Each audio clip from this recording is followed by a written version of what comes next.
Hoje, falar um pouquinho de número, né? A Polícia Militar aí durante o Carnaval, todo o estado de São Paulo, mas falar especificamente do 37º Batalhão, que atende aí 8 cidades da região, né? Nós fizemos um estudo, um planejamento e para atender as necessidades dos eventos, nós colocamos 403 policiais a mais na rua para realmente aí inibir qualquer prática de ilícito que pudesse vir a acontecer devido aos eventos carnavalescos, né? Então, com o resultado desse aumento do efetivo na rua, que totalizaram 195 viaturas, dentre elas a viatura 4 rodas, as motocicletas, o policiamento de força tática, nós conseguimos aí inibir qualquer tipo de flagrante, qualquer tipo de ocorrência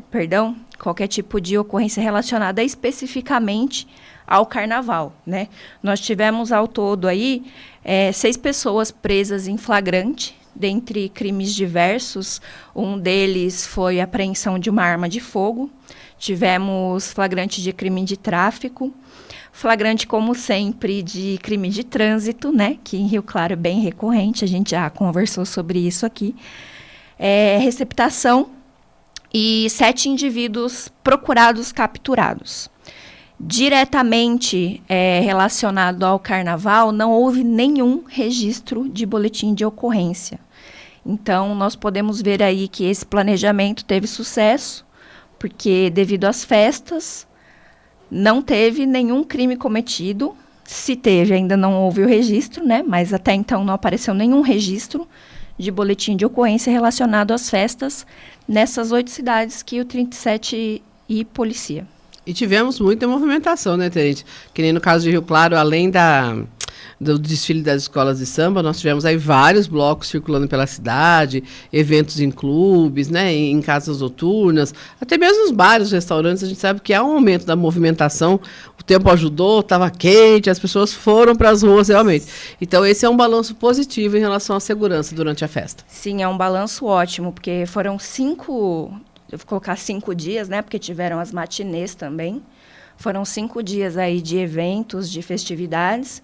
E nesses 5 dias nós conseguimos atender tanto o público que frequentou esse evento das prefeituras, né? Porque não foi só Rio Claro que providenciou esse carnaval de rua, esses desfiles, mas a gente conseguiu atender também o público que foi para ver o desfile e o público que zelar pela segurança do público que frequentou os clubes, que frequentou as matinês.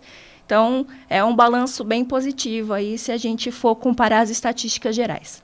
Garcia, tem perguntas para a Tenente Lieri? Então, aqui no caso específico de Rio Claro, nós tivemos 3 dias de desfiles de rua com grande concentração de pessoas. E no período que antecedeu, nas entrevistas que nós fizemos aqui, às quintas-feiras, sempre houve aquela orientação de medidas preventivas. Então, a senhora acredita que, além do trabalho de reforço, de policiamento, a população está mais atenta à ação dos ladrões, por exemplo? O pessoal está ouvindo bastante Jornal da Manhã. Está ouvindo bastante as nossas dicas aí e está colaborando com a gente. Que a gente fala, né, principalmente, que a atenção da possível vítima é principal para inibir aquela oportunidade que o meliante acaba vendo, né? Então, se a pessoa estiver atenta, o indivíduo que está disposto a cometer um crime, ele vai pensar 2 vezes. Né? Então, as nossas dicas de segurança aí também estão sendo cumpridas e o pessoal está dando atenção para a Jovem Pan. Então, outra coisa que a gente verificou aqui nas entrevistas, naquelas estatísticas em relação até o ano passado, é a elevação do número de procurados, de pessoas com mandados de prisão que foram capturados. A senhora acredita que isso também contribui para a redução desse tipo de crime, principalmente roubos e furtos nesse período de carnaval, por exemplo? Sem dúvida contribui sim, né? Como eu já disse, tivemos 7 indivíduos que estavam com mandado de prisão, 7 capturados, então são 7 possíveis criminosos de repetição de cometer novamente o delito que estão sendo tirados da rua. Então, isso diminui com certeza o número de ilícitos, o número de crimes cometidos. Então, agora, obviamente, passou o carnaval, a gente diz que o ano começa agora, mas as pessoas precisam continuar atentas, né? Principalmente em relação a residências. Agora, nós tivemos também algumas questões relacionadas ao uso excessivo de álcool, ou foi mais tranquilo também? Nós tivemos ao todo 2.184 pessoas abordadas. Dentre essas, cidadão de bem, e também os indivíduos aí que estavam na prática de algum ilícito, né? Crime de trânsito, a gente teve uma embriaguez ao volante, que foi conduzido em flagrante até o DP, e tivemos também algumas recusas, que é quando a gente oferece o etilômetro para a pessoa fazer e ela se recusa a fazer, por ter ingerido bebida alcoólica ou por estar aí fazendo uso de alguma substância que altere as condições psicomotoras dela. Então, nós tivemos, sim, esse registro, né? E vale ressaltar, como sempre, o aviso. Se for fazer qualquer tipo de uso de bebida alcoólica, que não faça o uso, que não pegue o carro para dirigir, né? A gente já deixou essa dica algumas vezes, existem várias aplicativos de transporte que você pode estar utilizando. Não precisa colocar em risco a sua segurança e a segurança das demais pessoas da sociedade que querem aproveitar a festa aí com tranquilidade. Então, a senhora falou sobre essa questão da recusa. Muda alguma coisa em termos de multa, em termos de punição, se a pessoa faz o teste do etilômetro ou simplesmente se recusa? Assim, temos as condições, né? Se o indivíduo fez o uso de bebida alcoólica e se recusar, aliás, vamos começar a partir do início. A recusa, qualquer recusa o policial vai oferecer o teste. Independente se você tiver bebido ou não, se você se recusar, gera aí uma autuação. Você vai precisar apresentar um condutor habilitado e sua CNH vai ser recolhida. Vai ter autuação, os pontos na CNH, sua CNH recolhida, e você vai precisar apresentar um condutor habilitado. Porque ali naquele momento a gente não tem a comprovação de que você está apto para continuar conduzindo. Se você aceitar fazer e o teste der negativo, vida que segue normalmente. Nada acontece com você. O teste deu negativo, tchau e benção. Continua seguindo seu caminho.